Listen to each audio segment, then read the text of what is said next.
if it feels like the end of the world, which it does to me sometimes, we can either panic and freak out and dig ourselves a bunker and attack everybody. That's the natural things. That's what my natural inclination is, frankly. Or we can do what wisdom calls us to, what love calls us to, which is to try and be becoming the kind of people that are needed at the end of the world.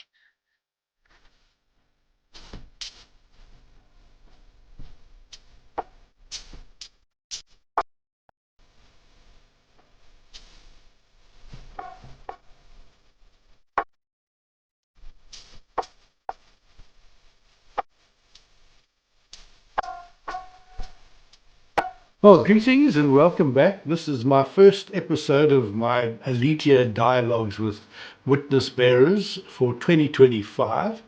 And it starts off with the same person that helped me get started in 2024, Elizabeth Oldfield. 12 months ago, Elizabeth first appeared on this channel when I roped her in to help me make a big reveal. The faith journey of my longtime mate, who told his story of becoming converted from militant atheism to faith in Jesus. That was Richard Spoor. Now, after having lived some 6 decades with a rather scornful attitude towards faith, well, to use the title of Elizabeth's book, Richard became more fully alive. He told us that after some really turbulent times in his own life, his soul found forgiveness in Jesus, and he yielded to the sacred. In fact, we titled it Forgivenness because one of my more observant friends, or Mike Cossa, who's a poet and a wordsmith, noticed that Richard used the term forgivenness, not forgiveness. Now, forgiveness is a noun, which is the act or process of forgiving or being forgiven. Forgivenness is a state of being where, to quote something I found on the internet, we live with a new sense of freedom and grace that comes from letting go of the shame and guilt of the past and healing the wounds we have harbored at a soul level. I like that. Well, you can watch that conversation with Richard and Elizabeth from 12 months ago at the link which is now appearing above. But because Richard and I have been close friends for a long time, I had asked Elizabeth to anchor that interview because if you subscribe to her channel, The Sacred, you will have seen how skilled she is in the very delicate process of helping people bare their souls. Well, it was my intention to return the favor of helping me out with Richard by giving her a platform to punt her book, Fully Alive, Tending to the Soul in Turbulent Times, which at that stage was still in the works.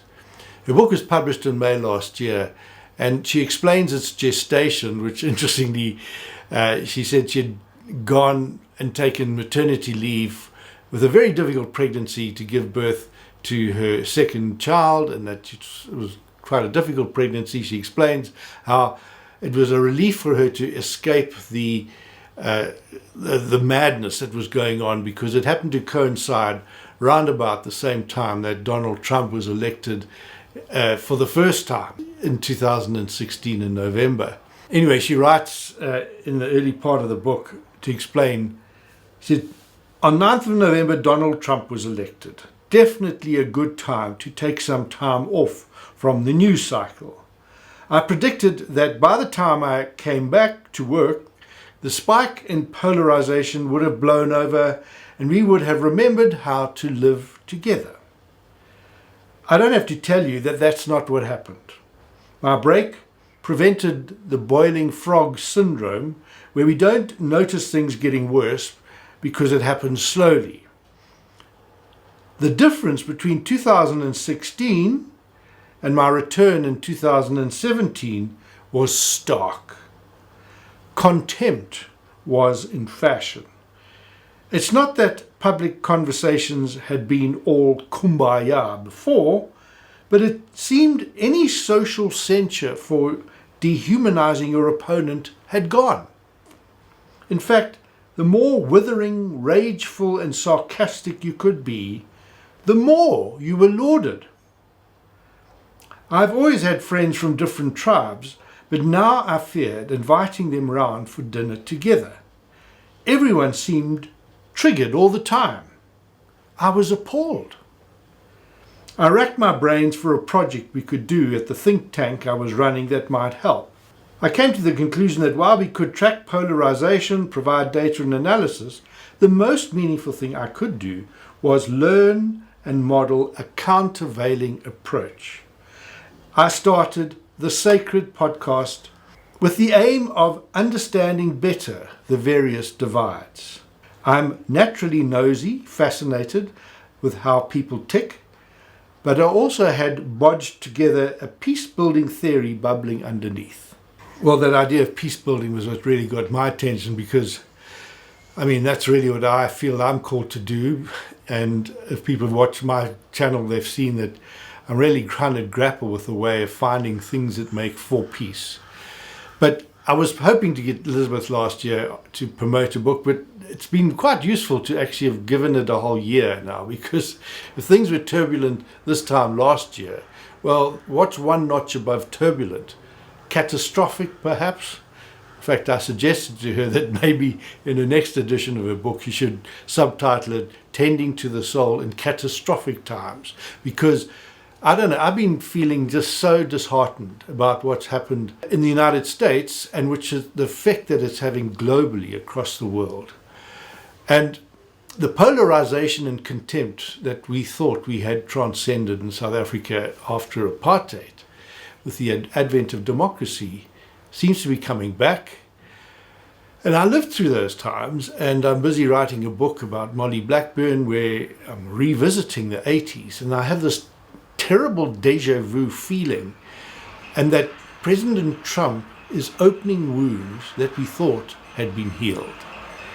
And there's all sorts of condemnations flying back and forth, and I just feel like my soul really needs to be tended and nurtured. So my conversation with Elizabeth was as much a therapeutic exercise for me as a way of promoting your book. Because as I've got to know Elizabeth better for the 12 months, it's given me a chance to reread her book and watch a few more installments of her amazing podcast, and then to read her Substack contributions. And she's helped me start feeling hopeful again. So this is my conversation with Elizabeth. And so at last, welcome, Elizabeth. Thank you for making the time. And let's dive straight in and get the commercial out the way and say, firstly, tell me, what was your book all about? Why did you write it? And the third question, which I can now ask you because we've had a year, how has the publication of Fully Alive changed you? So thanks, John. And thanks for having me. And that encouragement, really. And I think it's always a joy to hear, because that's my answer to why I wrote the book, that I need nourishment. I need steadiness. I need spiritual core strength. This sense of the ground coming apart beneath our feet, right? The world that we inherited, the story that it would be kind of an upward march of progress and human ingenuity and rationality would solve all the problems and peaceful democracy would roll out across the globe, is just not a story that's today easy to believe in anymore. And at various points in my adult life, but particularly a few years ago when I was writing the book, I was really feeling that I am being formed by this moment. I am becoming more anxious, and in my anxiety, more tribal, less patient, less loving, less able to love my neighbors, which is the key calling of my tradition. Love God and love your neighbor is what my scriptures say. And so writing the book was really about going looking for what I needed, going looking for the treasures that are in my tradition, which is an apocalyptic tradition, right? Christianity, we forget, is basically, particularly the New Testament, is this collection of letters between small underdog communities under empire as the world is churning and falling apart and they are being persecuted. It was not peaceful times. Looking ahead to a new world and knowing that there would be trouble ahead. And so I wrote it both to try and find steadiness for my own soul and because I get very frustrated by the public stories of my faith. And I wanted to say, look, I know there are some very prominent people spewing hate in the name of my faith. I know that institutions fail us and Christians, including me, are hypocritical disappointments. And there is treasure in here, right? There is goodness in here. There is beauty in here. There is there is wisdom that we need, and that I think we could all use in these times. So that's why I wrote it. How's it changed me? I feel very grateful because it's not my ideas. The medicine was never from me. And in being a translator of these ideas, it's put me in all these conversations about them. And so I'm both continually kind of preaching to my own soul the things that I need and receiving it back from other people, receiving people sending me things that they found helpful back to me on the day that I needed to hear it and I needed to remember it.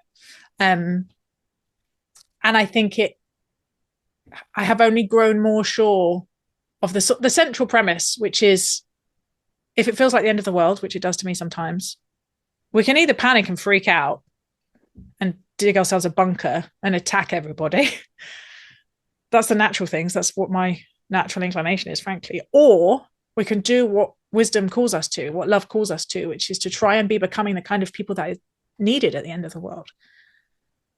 And I've actually found a tremendous amount of steadiness in that. It's given me a sense of, okay, there's all these things I can't control, but I can try and grow up my soul and be of some use. And that has helped me. Well, the reason I liked and loved the title is that, you can see I'm a cradle Catholic, so deeply steeped in my Catholic faith that I have some relatives that are more Catholic than the Pope. People that still yearn for the Latin Mass and who still want to go back. I'm one of 7 children. My mother was one of 11. So you can imagine there's a whole talk of tribes. Clan, yeah. Tribe. When my wife and I got married 40 years ago, we've just celebrated our 40th anniversary, we participated in a faith group in our church, in our parish, and it was called the Fully Alive Experience.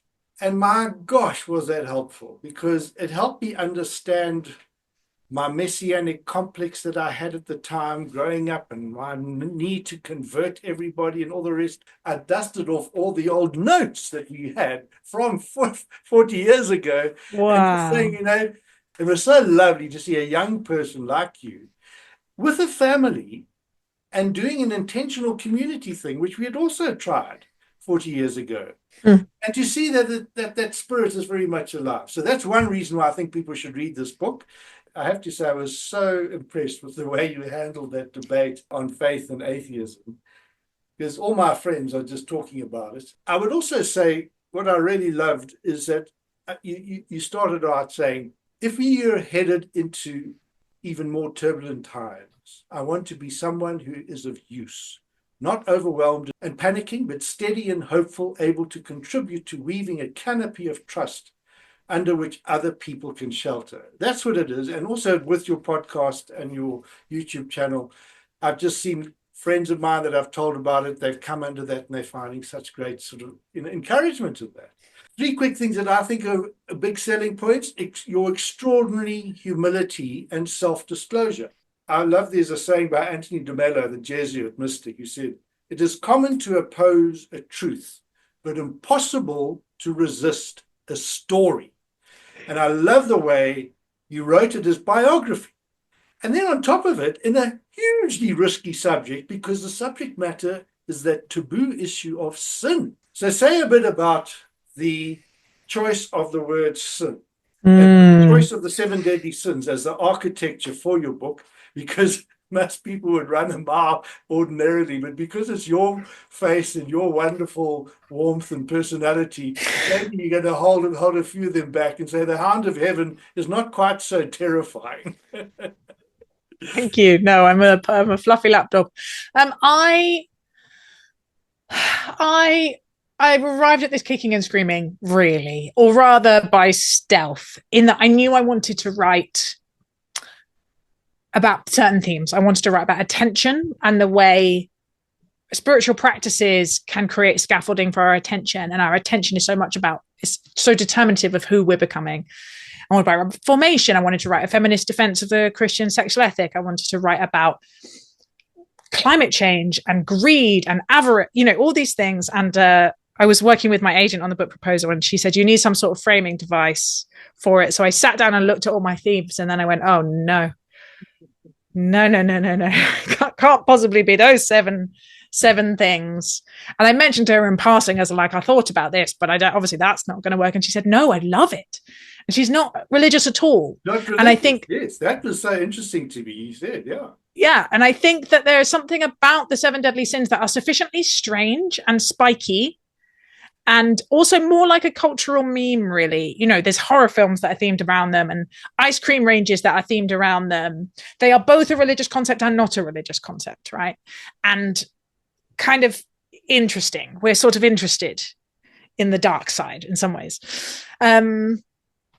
And actually, I felt very glad to have been forced into that position because it was then that it stopped being just a book of essays and came together thematically, because I realized that my vision of fully aliveness is connection, is relationship with our own soul, with the earth, with other people up close in intimate relationships where we know and are known. And yes, with divine love, but that I think the understanding of fully aliveness is connection holds, even if you're not sure about that metaphysical bit.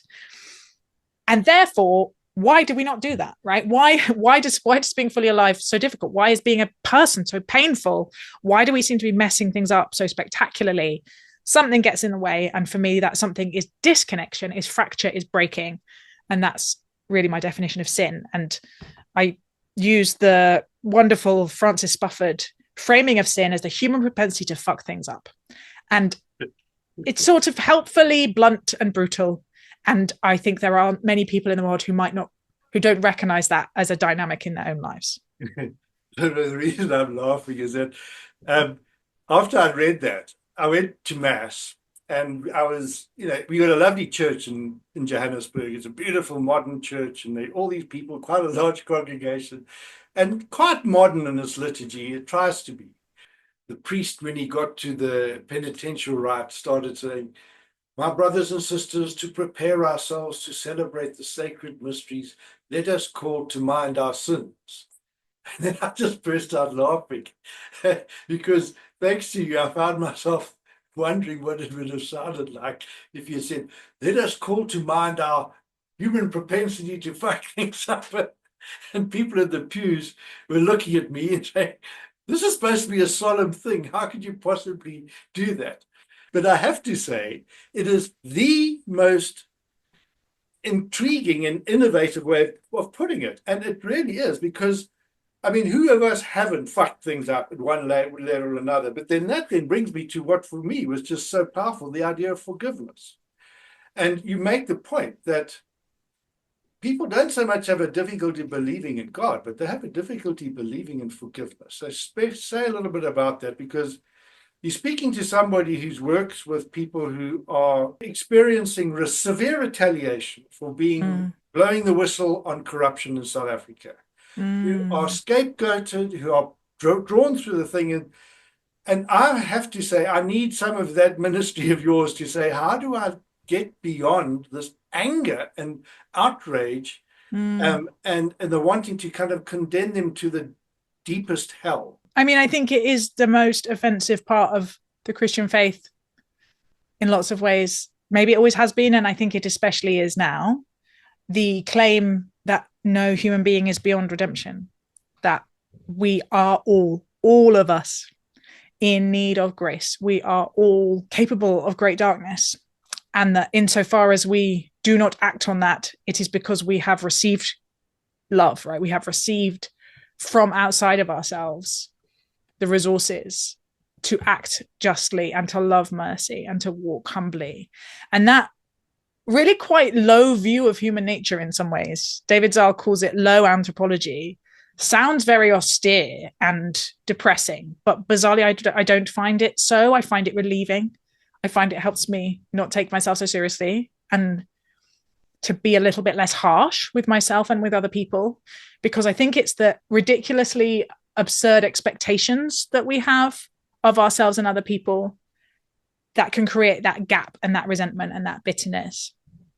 And so the claim that even people who have acted out of hatred, right, who have been deliberately cruel in the situations that you're talking about, that they are not beyond the reach of forgiveness. They, forgive, and it's not a sort of get out of jail free card, right? It's not a blank check. It's not cheap. Forgiveness is not cheap. It's not what they did doesn't matter. It's not suffering and injustice doesn't matter. That's the sort of strange complexity, I think, of this symbol of the cross, that the idea of love and justice coming together, like costly, precious, painful reconciliation that requires something of us, that we have to move towards, right? That we have to accept. And so there's the kind of everyone is forgivable by God if they want that, is pretty fundamental in my faith. It's in the background in the book because that's, as you know, the chapter on God's right at the end, so that it's hopefully a book that is fruitful even for people who have some allergies around that. But in terms of our own life, I think understanding ourselves as prone to disconnection, as consistently tempted to pull back into ourselves, is helpful, because it means that we know our own need for forgiveness. And I think we can recognize that when we refuse to forgive others, when we hold them in hatred, when we want to retaliate in turn, we are somehow harming our own humanity. We are pulling back into ourselves. We are moving into disconnection. And I think it is entirely possible to both forgive those who have created great harm and hold them to account, right? We create a kind of mushy thing where we say forgiving someone is letting them off the hook.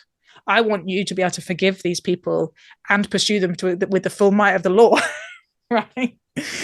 Because there are consequences. There is such a thing as justice, but there's also an acknowledgement of human frailty and an attempt to live in grace. And it just, honestly, it feels better when I can live in that, but I'm not right up against really the sharp edge of things that like you are. And I guess this partly my situation. I've got three older sisters. I've got a daughter. I've got obviously my wife, and I've got lots of cousins and aunts and all the rest. And I've become particularly sensitized to gender-based violence in this country. And my gosh, but I'm being a social worker now for 40 years, more than 40 years, and I have heard so many women talk about their experience and come to forgiveness. But I just have such a difficulty of seeing the men coming through and actually facing up to it and finding themselves more and more in a defensive mode. I mean, my last interview that I had in my channel was with a friend of mine, Jennifer Ferguson, who was raped some 25, 30 years ago. And, you know, she came out and told him. And it's just been so sad for me to see how she offered a restorative justice process for the same individual has now been charged with corruption, is in court and all the rest. And it's one of these things where you say, oh, this is a law of karma at work. Except that our mutual friend, Alistair McIntosh, always challenged me. And he says, John, forgiveness breaks the law of karma. Yeah. And all I could do is weep to say that, for goodness sake, if only that offer she had made for a restorative justice thing had been taken, maybe things would be a whole lot different for him too. Yeah. And, you know, he was in, and I really still have that sense of grieving and just saying, you know, God's grace is always greater than our capacity to sin, you know, all that stuff. So I just want to, you know, ask you, particularly in the South African context, people just want to string them all up. They just want to castrate them. There's a kind of a desire to just simply, you know, retaliate, and you can understand why. It's just so this dehumanization that's happening and the arrogance of it all. Anyway, I'm ventilating now, and this is turning more into a therapy session. No, it's okay. And I understand. I really understand the desire for revenge. And again, I really do mean it. This is the most offensive thing about my tradition, that it says, do not revenge. That the forgiveness is costly. But I had an amazing woman on my podcast about a year ago who lives in Iceland, and she was raped. And she... Yes, I read that. What a story. Oh. Yeah. She went and she wrote to him years later, and they had this long email correspondence, and then they met, and then they did this extraordinary TED talk together. And she wrote a book called South of Forgiveness. She wouldn't call herself a religious person, but she has a deep enough understanding of human psychology to go, one, for her to let go of resentment was what she was like, I need to take the poison out of me. I need to do like first aid on myself. That's what forgiveness can do for us. But in offering him the possibility of forgiveness, it was like she gave him back his life. And he is now the most extraordinary advocate that other men who have sexual offenses in their past, which is a terrifyingly high proportion of men, can hear in a way that actually has some hope of bringing change. And I think I'm a bit of a pragmatist. What I always come back to is, how do people actually change? Do they change when they're strung up, right? When they're attacked, when they're dehumanized, even if they deserve those things? No, they get defended and defensive. It takes a huge amount of courage to admit what we've done, that we need help. And it's only in, I believe, secure containers of relational holding that we can change. It's why the recovery movement is so powerful. Clementine Morrigan, who's another guest I have, talks about kind of council culture. And she says the left attacks its own, but no one learns when you call them a bigot or a racist or a transphobe. She's like, what you learn in the rooms when you're in recovery is that you can come in there and most people in recovery have done terrible things, and they are held in an unconditional space where they are welcome and they can be honest. And other people can go, yeah, me too. You're not in control of this. But there is a community here that is not conditional on what you've done, and a process that involves high levels of rigor and personal reflection and repentance, but also unconditional love and support. And so forgiveness is pragmatic in that sense, that why would anyone change if there's no sense that there's anything on the other side for them, right? That there's no sense of restoration, there's no sense of repair. It's much easier to stay in denial. And the courage to go, I did something wrong and I can move through that. I can actually grow up my soul into change. Other people need to believe that for them. And we don't want to, because we're hurt, and that's understandable.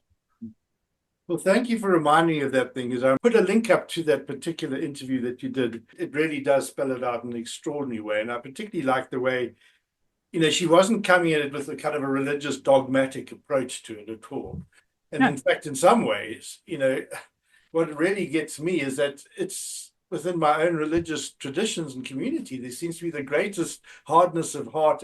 But I was so loved your latest upload with the ABC correspondent, James Longman.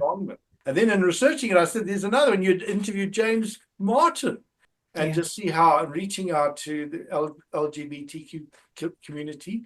And I just thought, my gosh, thank goodness, the Catholic Church is seemingly getting sensitized to this, because the narrative of the Catholic Church is the most horrific idea of, pedophilia and all the rest. And I know that that's not the experience I've had in my long time, but so it's been lovely to see this Anglican Protestant coming me to remind me that there's not all so bad in the Catholic Church, and you've done a great help. Moving on from your book and just your community life, I think it is extraordinarily wonderful, and I think James Martin said the same thing, for you to have this intentional community. And I wanted to ask you, just if you wouldn't mind sharing a little bit more about that, because I have a friend who was a Dominican priest who did the whole Dominican, kind of monastic thing. He left and was laicized, and he got married and he had children. And I remember him saying to me, he says, John, I have experienced a level of frustration and hardship as having to be a father of small children that was infinitely more of a test to me than having to be a monastic celibate. Tell us a bit about your community experience, because I just love the idea of what this does for your children. If you don't mind telling me what benefit this is to them. Children's interests are ultimately paramount. Yeah. Well, I'm always wanting to be careful not to oversell it. In some ways it's tiny. We're two families. We call ourselves a micro monastery. And we're just trying to be like maybe 10%, 10 degrees away from the norm. So my husband and I had kids and were in our early 30s, and responsibilities were piling up. And there was a sense that actually the way that we are trying to live is not working for a lot of people. We have a climate crisis and a loneliness crisis and a housing crisis. And anyone who's tried to raise children without extended family around know that it can be just absolutely brutal. And on top of that, in my tradition, living groups of Christians living together and supporting each other and sharing what they have has been a thread all through history. So we eventually, after quite a few false starts, met our housemates that we live with now. And they had also lived in some intentional communities. They had this dream. And so we started renting together during the pandemic after a year of quite deep due diligence with each other. And now we live together in a different house. And the way it works is that we live like a household. So we have our own bedrooms, but all the common space is shared. We've turned the garage into a chapel. And we have a rule of life is what it's called in kind of monastic thought, which means we've sat down and gone, what are the values we want to define our community? Who do we want to be becoming? And how do we structure our time to try and live up to those values, to hold us to those values? And so we have a rhythm of corporate prayer, corporate hospitality. We pool most of our money. We divide the chores. We have liturgies of celebration. We spend a lot of time together and have connected our lives. And it really is remarkable how much steadiness I found in it and how much I feel like I've grown up soul-wise, and how uncomfortable it also is when you're formed to be an individual with full autonomy over your space and time. But the discomfort feels like it's healthy discomfort. And I hope the same is true for the kids. It really felt like the thing that almost stopped us doing it. I'm not a rosy-tinted idealist about it. There's a lot of stories of this kind of setup going really wrong, and usually it's the children that bear the brunt of it. So we take safeguarding quite seriously. But I think because we're very cautious with who has access to them and making sure we have boundary time that's just for our nuclear family, and that they get quite a lot of our time and attention, because one of the benefits of this setup is there's a lot of flexibility, there's more capacity. I think mainly what is happening is just what happens in normal healthy cultures throughout history and in the rest of the world, is that they have other adults in their life who know them well and trust them, and they are hopefully continually being exposed to a story about what a good life is, that isn't just like earn a load of money, buy a lot of stuff, look really hot, but something deeper and more satisfying than that. Do you see yourself as a mystic on the mystical path? Because I looked in your book, and I'm busy listening to a podcast series on the mystics, Christian mystics, and I'm finding it so fascinating. They're going through the whole lot from the word dot, through all the famous ones as well as lesser known ones. And when I was looking at your book, having an online copy, I could do a search. So I put in the word mystic, and it came up 19 times in your book, because you obviously were constantly referring to it. And I just wanted to ask you, because as I'm reading some of these stories of these mystics, it does strike me that what you're doing is something in that tradition. Thank you. I don't know.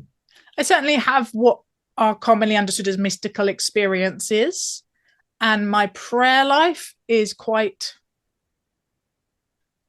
wacky for some people. I'm a kind of charismatic / Pentecostal. I do a lot of dancing at church and a lot of crying. So insofar as my expression of my spirituality is quite embodied and emotional, yes, I'm not sure I'm getting like very meaningful visions that will last for the good of the church, like Julian of Norwich or anything. But what an extraordinary woman she is. I'm just actually onto her at the moment. Do your fellow community members say a bit about them and the roles they play? Because you're very much the public face of it all. Yes, they're very patient with that. So my husband is a philosopher. We like talking about ideas, and my housemates one of them works in tech and one of them works in film. My adult housemates, that is.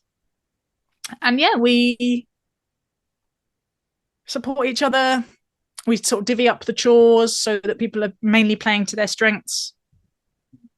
Honestly, it's just great that they're trying to do all the chores that need to happen in a family with just two adults is a lot. Everyone is slightly shattered all the time, and there's always this sense of resentment that maybe you're doing more than the other person.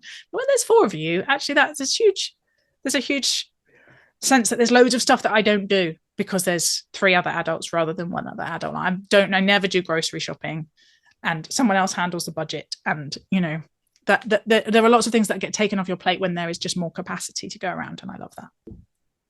I want the last question, which a common interest we share, is in René Girard and his work.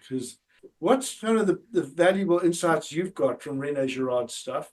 Because my next interview is with James Allison, who is the Catholic priest who has been one of the big lead theologians now on René Girard. So say a bit about your well, I feel like a dilettante on Girard.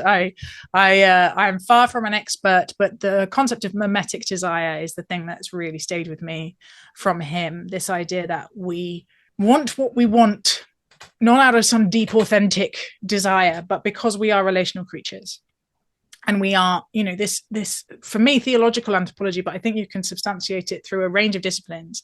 This inescapable interdependence, this deep relationality, which is fundamental to what being a human is, really helps us understand ourselves, because we are told we're individuals, right? That we are expressing ourselves, we are self-actualizing, we are buying the things that will be just uniquely for me, for my preferences and my temperament, when actually what we want is the things that we see other people wanting. We want to be known and seen and accepted. That longing for community, that longing for home, that longing for deep I thou moments, in the words of Martin Buber, plays out in almost all our decision making, in our political decision making, in our professional decision making, and particularly in the things that we buy. And that the idea that desire is mimetic, that we are mimicking other people in the things that we want, when I can hold it in my mind, it slightly breaks the spell. You know, they're like, oh, I really do need a whatever it is, new set of headphones, particularly nice journal, whatever it is. Somewhere along the way, that desire will have been incepted into me because I've seen someone I respect with it, or advertising has deliberately shown me someone that I respect, someone that I aspire to, someone who I would like to imagine would like to be my friend.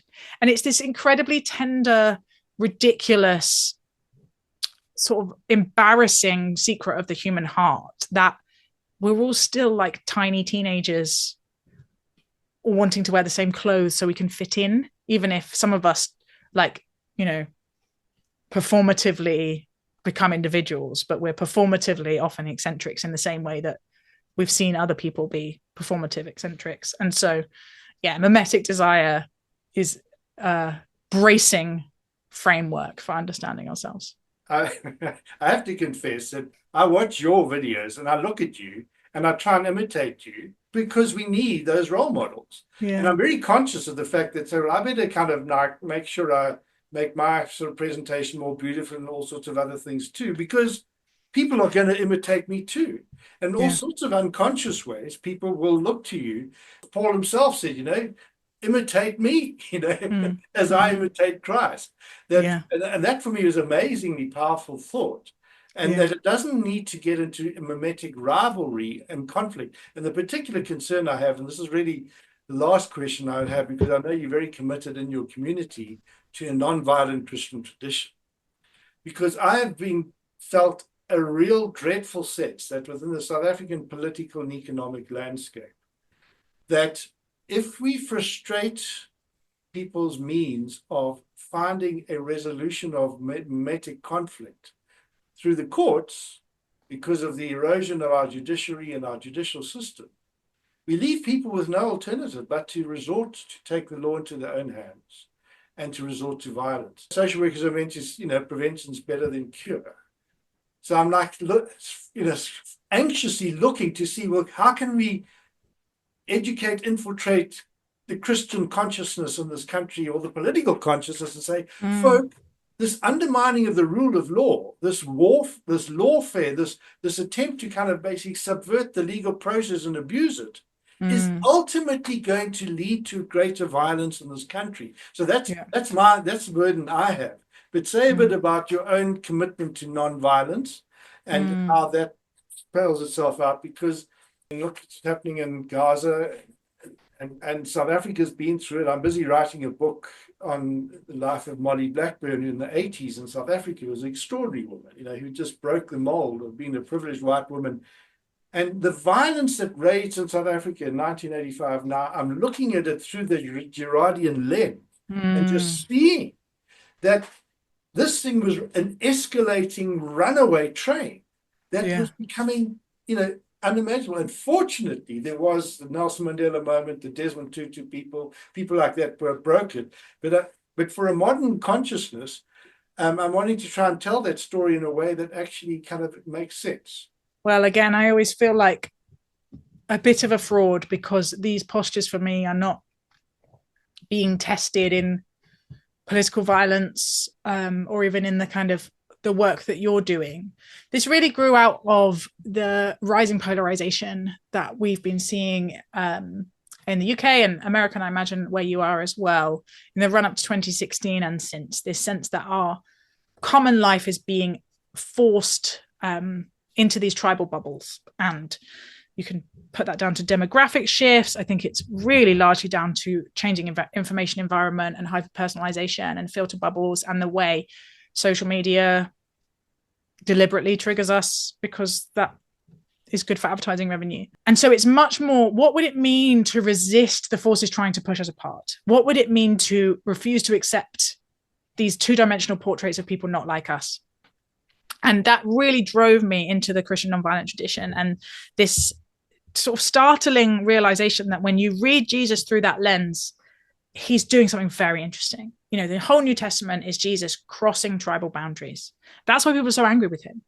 That's why he causes such consternation, because he is seen with the people that you're not supposed to be seen with. He goes to people's houses who other people think are beyond the pale. Whoever is on the edge, whoever is the outsider, whoever is someone else's enemy, that's who Jesus will go and be with. And then he listens and he asks questions and he models what it might be to be someone who could approach anyone with your guard down, essentially, with a posture of curiosity and a commitment to their full humanity and dignity. And that became something I was wanting to model on the podcast.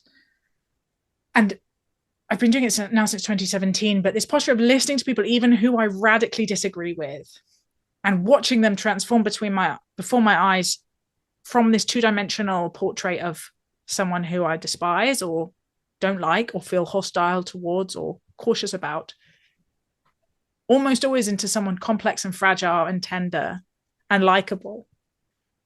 It's just magic. And that sense that when Jesus says, turn the other cheek, he's inviting us into doing something unexpected in dynamics that can easily spiral into conflict. Not to run away and not to hit back, but to keep the connection. And the more I try and live like that, the more interesting everything gets. So yeah, I'd recommend it. It's really fun. I've been working at a spiritual practice with my whistleblowers, for those of them who have a spiritual faith, because they come to me at this. If you think of the Beatitudes, they come to me when they at number 8, 9, right up there, feeling persecuted. Kind of all sorts of calumny spoken against them. And I found it a very interesting exercise that I do for myself too, to say, well, how do you sustain that attitude? Well, take one step down, go to the 7th beatitude. Well, how do you sustain that? Go to the 6th beatitude. This is about ascending and then descending it and then ascending it again. So, I mean, in your own spiritual direction and practice, I want to say, folk, try it out, see if it works. And I've written some sort of like notes, which I'll send to you to see how it works. But I'd be interested to see how that works. And then right at the bottom, blessed are the poor in spirit. And there's that utter, that's really where I ask you being a mystic, because that's just really where you surrender yourself into a transcendent reality that is actually, you're going to start now being able to ascend it again and anticipate what's going to happen to you at the top and not take it too personally. I mean, I love the way, when you interviewed Father Martin, a Jesuit, him leading the Jesuits to support people, in the LGBTI community after that thing, and then him finding himself scapegoated. Yeah, wonderful. I look forward to reading it. Try that out. Yeah, and what is your next book? Have you got another one in the works? I mean, I is there- am wondering if I need to head in a more fiction direction, but it's terrifying because I don't know what I'm doing. That's what I'm playing with at the moment. Well, thank you so much.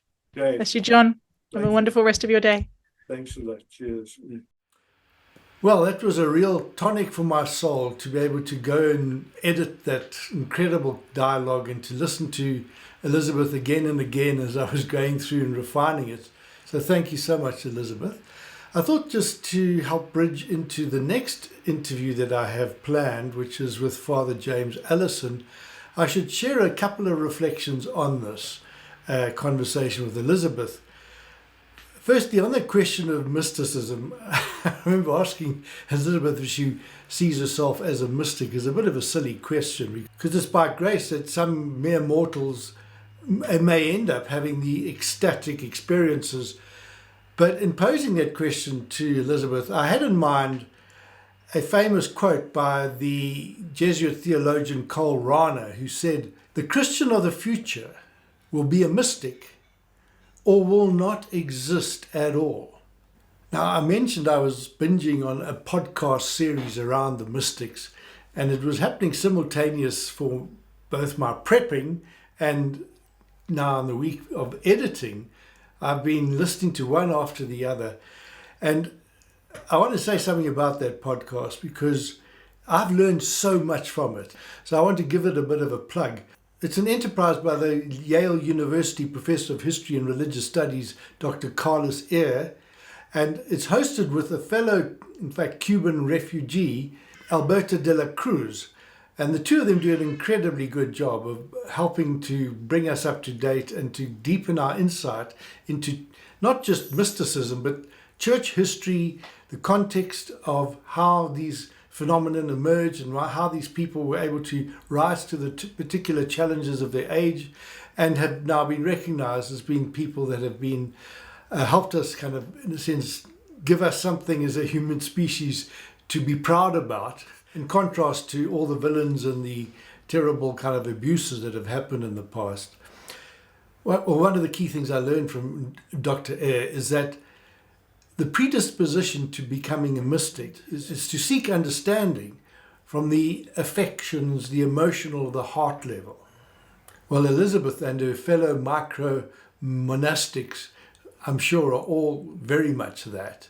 The point about that Dr. Eyre makes is that the path of monasticism is the path to mysticism. And I grew up as a child in the pre-Vatican era, and I can still remember that the old Catholic Church of the time was very much scripture and tradition. I then also found myself, and as a teenager, drawn into the Catholic charismatic Pentecostal movement, and also had deep mystical experience, a unitive experience of grace. And I then realized that the scripture and tradition had to be complemented by religious experience. So in a sense, it's like these three Trinitarian kind of idea: scripture, tradition, and experience. And all three of them are necessary if one's going to develop a deeper capacity to sustain ourselves, to be witness bearers, is what the title of the series is. But as that experience has matured and deepened, and I've moved more from the head to the heart, from the cerebral to the affective, the distinguishing feature is the ability to tolerate paradox and embrace the coincidence of opposites. Now, in the podcast series, Dr. Carlos Eyre uses that term repeatedly. And interestingly, one of the things he says is that any attempt to try and explain or resolve a paradox on one side or the other will tend towards heresy. So it's almost like the Christian walk or the mystical walk is meant to be a place where we hold this paradox, and it brings in within us a deep sense of humility to say, well, there's a mystery which transcends our own life experience. And that's what we seek to access, that deeper mystery. And a mystery isn't something that cannot be understood. A mystery is something that can be infinitely understood in so many different ways. And that's really a wonderful thought just to contemplate. And that's why I just love the way that Elizabeth and her in our podcast really does embrace the incredible diversity of people that she interviews, which just show that, none of us have the silver bullet or the march on anyone else in terms of being able to find our way through. Another thing, in fact, which Karl Rahner said, he said, there are many whom God has that the church does not have. The many whom the church has that God does not have. Part of the mystical journey is to travel in expectation for finding surprising in new ways where God can reveal himself to us. But on this question of the coincidence of opposites, let me just read from someone else who explains. The first sense of this is that in the deep structure of reality, opposite truths do actually coincide, and we must therefore accept both. Such a view can be found in, for instance, the writings of Heraclitus and Empedocles, and in the philosophical literature of China and India for millennia, and was given memorable expression in our own time by the father of modern physics, Niels Bohr. Quote, "It is the hallmark of any deep truth that its negation is also a deep truth."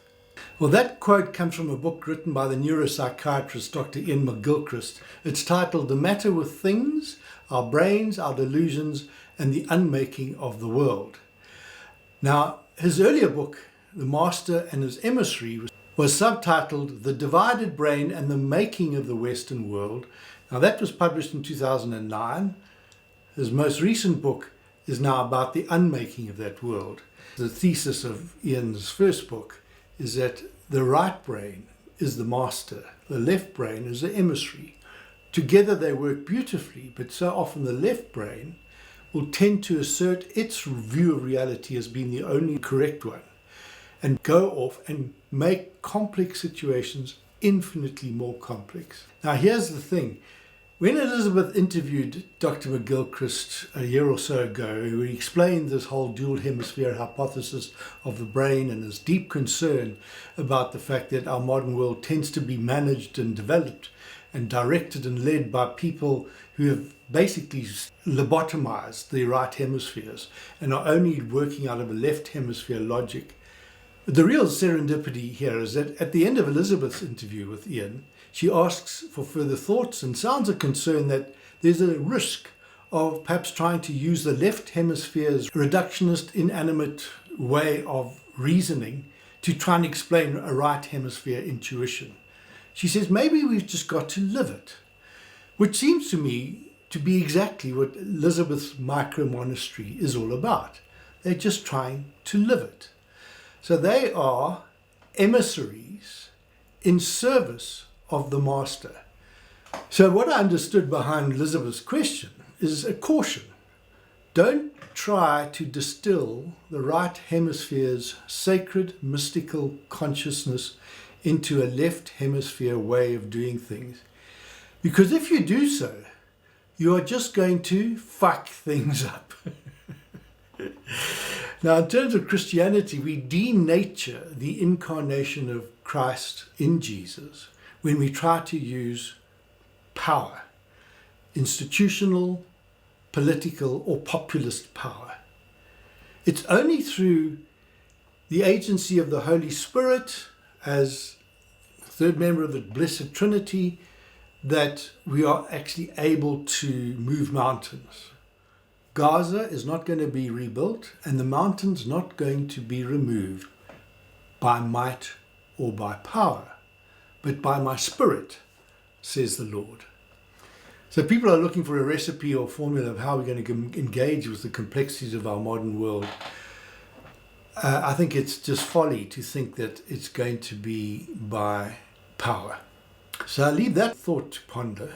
So my sense is what Elizabeth and her community are doing is trying to be the change they want to see in the world. as Mahatma Gandhi said. We can't do it without a deep mystical unitive consciousness. And that's really what contemplation and spirituality is really all about. And it's really encouraging to see how she's modeling that for us with her community.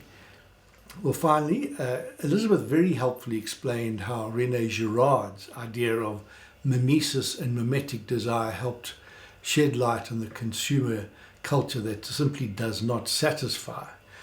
Now, I mentioned that my next guest is Father James Allison, who is an expert, or more than just an expert at the cognitive level, somebody who became a close friend of René Girard, who became part of his fellowship of ideas. Well, I thought I would play out with a clip from another interview James gave about a year ago to Dr. Marian Diaz, who's the director of the Wisdom Ways Center for Spirituality in St. Paul's, Minnesota. Now, this clip comes right at the very end of that extraordinarily interesting interview in which he explains his truly remarkable ministry as an openly gay Roman Catholic priest who has got a special commission from Pope Francis himself to minister to the LGBTQIA community. So if you want to hear that story, right at the end of this video, I will have a watch next and you can get that incredible story, because I don't have time in my next interview to deal with that, and it'd be nice if people could know it.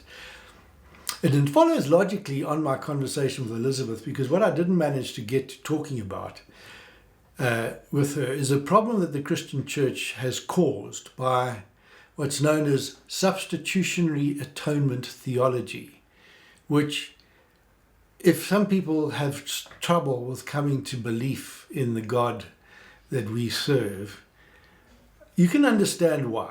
Let me leave it at that, and James will explain it some more. I don't know, is there anything else that you feel like you just would like to add or emphasize, maybe especially for LGBT people who are listening or who might watch this recording later? Well, the key thing for me, which I've discovered in all this, and the thing which I don't think this is only for LGBT people, right, but this is, I think, is something, is how important it is to understand that Jesus going up to his death for us was not so as to pay a price to satisfy some angry God, but was a sign of God entering into the space of our muck, our shame, our violence, occupying that space, not, as it were, with disgust at us, but because he likes us in the midst of all that. And so he occupies the place of shame. And occupying it means he detoxifies it for us, so that we find ourselves no longer put into fight or flight, or playing dead because of shame, but becoming able to hold our shame tenderly. And it's when you're able to hold shame tenderly that you're able to create relationships with other people who are like you, without trying to. And that seems to me to be something which mainstream Christianity here in the States, as in my country, seems to have forgotten. Yes. It's become a doctrine of rules and cover-up. Yep. And the central mystery of it is someone occupying the place of shame so that we don't have to live like that.